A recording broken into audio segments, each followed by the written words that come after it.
Gill Alexander on VSiN, the Sports Betting Network. Before you make your next bet, be sure to visit VSiN.com to check the current betting splits data. This new feature gives you insights on where the money and bets are moving for every game.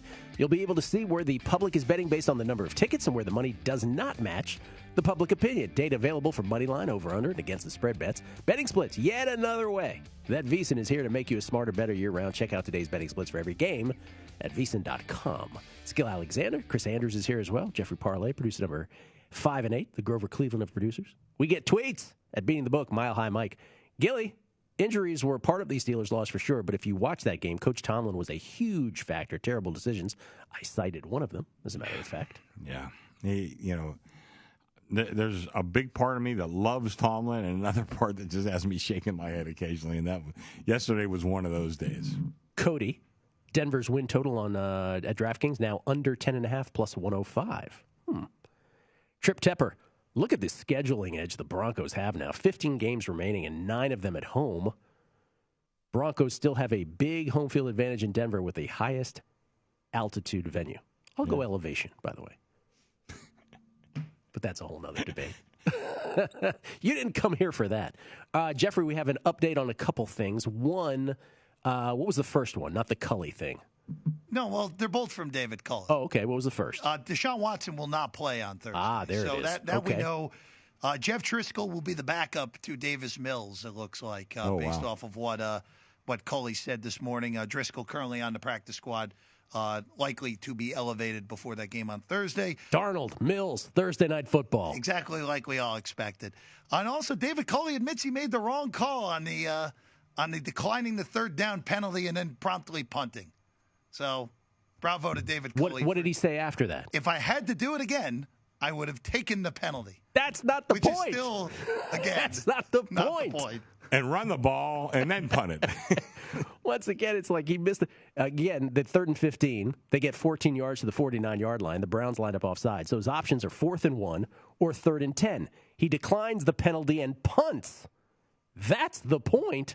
If you decline it, go for it then on 4th and 1. Why else would you be declining it? Now he's saying I would have taken it and been 3rd and 10. Oh, for God's sake. Oh, my God. All right, 2 more afternoon games. What do you got here? We're into the national window, so 4:25 Eastern, and this is a great one at SoFi. Tampa at the L.A. Rams. Ooh, game of the year thus far. Both teams 2-0. Tampa has won 9 straight games while scoring 30-plus points. It's an NFL record dating back to last year. The only 2 other teams to do that, Chris, the 2007 and 2010 Patriots, who had won 8 straight while scoring 30-plus points. Guess who their quarterback was? Jacoby Brissett. Incorrect. 2 pick sixes from Mike Edwards, by the way, in the fourth quarter against the Falcons yesterday. That was the ultimate Matty Ice, we will not cover sequence. Tom Brady, 24 of 36 for 276, 5 touchdown passes, 0 picks, 3 times sacked. Mike Evans, 5 for 75, 2 touchdowns. Chris Godwin, 4 for 62 and a touchdown. Gronk, 4 for 39 and 2 touchdowns. Anything negative on Tampa Bay? Sure. 9 penalties for 83 yards. But they were plus 2 in turnovers. And then the Rams, as we talked about, beating the Colts 27-24, but not covering. No. Sean McVay was 38-0 straight up when leading at the half. They were up 10-6. Now he's 39-0. 39-0 when leading at the half. Sean McVay straight up. Pretty good. Nick Scott, by the way, if he doesn't slide over far enough in punt formation with the Rams punting out of their end zone, then perhaps it's different. The snap hits him. Touchdown, Indy. But as we mentioned earlier, Indy had the 2 first and goals in the first half, and they didn't capitalize, so it's kind of both teams missing opportunities. Matt Stafford, 19 of 30 for 278, 2 touchdowns, 1 pick, sacked once. Cooper Kupp becoming the man. 9 catches for 163 and 2 touchdowns after having a great yak game in week 1 against the Bears on Sunday night. So Tampa's at the Rams. There's going to be a Brady factor here to the spread. I'm going to split the difference between a pick'em and a 3. I'll say Rams minus 1.5. Nope. It's I see pick and each side 1. My power ratings, just pure numbers, have the Rams a 0.5 point favorite. So, okay. Tough to bang that number. But I'm an open pick and go from there.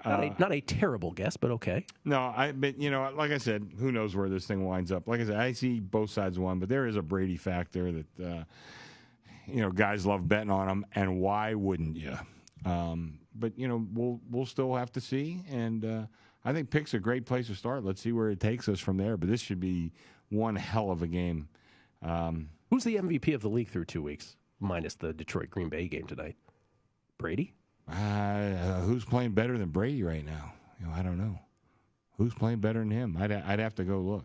44 years old. Remember when George Blanda retired, I think, at 46? He looked like he was 68. Yeah, he did. Yeah.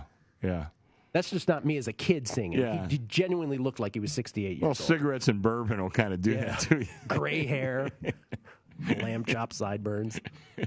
44. Yeah. All right. What's next? Last afternoon game. Seahawks at Vikings. All right, Seahawks, we mentioned, lose to the Titans. Titans score the last 17 points of that ball game. Titans win it 33-30. So the Seahawks lose. It is the first of all, it's the only NFC West team with a loss this season. Everybody else in that division is 2-0. Seahawks are 1-1. It's the first home opener ever lost under Pete Carroll. He's now 11-1 as the Seahawks coach, home openers. So there's that.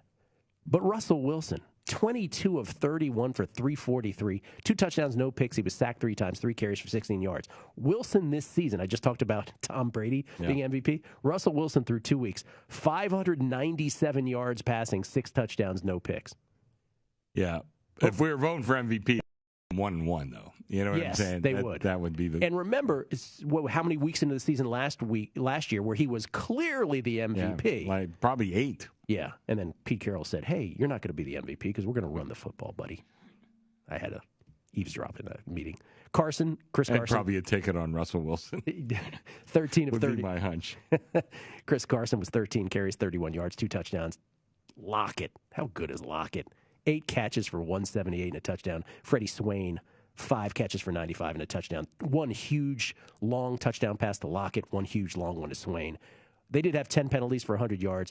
And as I mentioned with the Titans, when we're going over the Titans game, Seattle was out time of possession 42-33 to 22-42.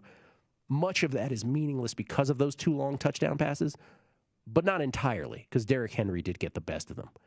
And then there's Minnesota. Minnesota's 0-2. 2 plays go different, they're 2-0. This is the National Football League. The Vikings are the poster child for what we're talking about here, how tough this is. They get the Dalvin Cook fumble last week in overtime against Cincinnati where they were knocking at the door of victory.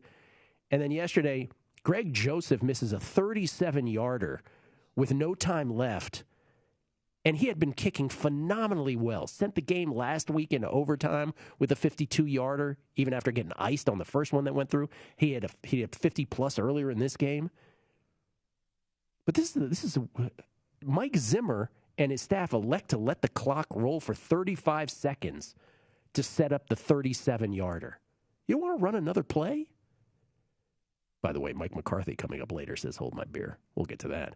Cousins, 22 of 32 for 244, 3 touchdowns, no picks, sacked once, 2 carries, 35 yards. Dalvin Cook, 13 for 96 in the first half, finished 22 for 131. And the Vikings were +2 in turnovers and still managed to lose to the Cardinals by a point. Again, that Matt Prater 62-yarder at the end of regulation, coupled with the 37-yard miss from Joseph at the end, the difference in that game. This is a pick'em. This one I have as a pick'em. Seattle and Minnesota. My power ratings come to pick. I see it as high as Seattle 1.5. So I'm going to open 1. Like I said, my numbers come to pick. I would have been fine opening pick, but I see 1.5. I might as well let them lay me the 1 rather than laying the pick. So, in favor of Seattle? In favor of Seattle, yeah. Gil, before we move on, we have a couple of quick updates here. Please. They are posting the Raven number now. I see the Ravens anywhere, almost a blanket 9, although circa open 9.5. So 9 is a good number. I think I told you my power ratings come to 8.5. And the other one on the Raiders game, they've taken anything over 4.5. It's really 4. I even see a 3.5. It's really 4 now, which I said that's what my power ratings came to 4. So I'm going to amend my opener there. I am going to open the Raiders 4, and I am going to open the Ravens 9. And my Ravens guess at Detroit, again, sight unseen with Detroit tonight, my Ravens guess was 10. and my Raiders guess was 4.5 against Miami. You're saying it's 4. It's 4. I'm going to open 4. And that's what my power ratings were. I kind of had a little fudging in there because it's the Raiders. I'm just trying to think. So now, before we get to the primetime games, which we'll get to after the break, the games I like the best were the Chargers getting all those points against the Chiefs. 6, you said? That's too many. 6.5. 6.5. Come on. Give me the Chargers. And then the other one was the one earlier on the show where I thought that spread wasn't high enough. Arizona at... Who's Arizona at again? Jags. Yeah, I didn't think that was high enough. What are you posting on that? 7.5. Yeah, I had 10.5. I was way over. Yeah, there's a lot of 7s out there. So how is that low? Oh, okay. Those are the 2 so far. We got primetime games to get to, including Mike McCarthy making Mike Zimmer's gaff look like just a tea party. Coming back, numbers game at VSiN, the Sports Betting Network.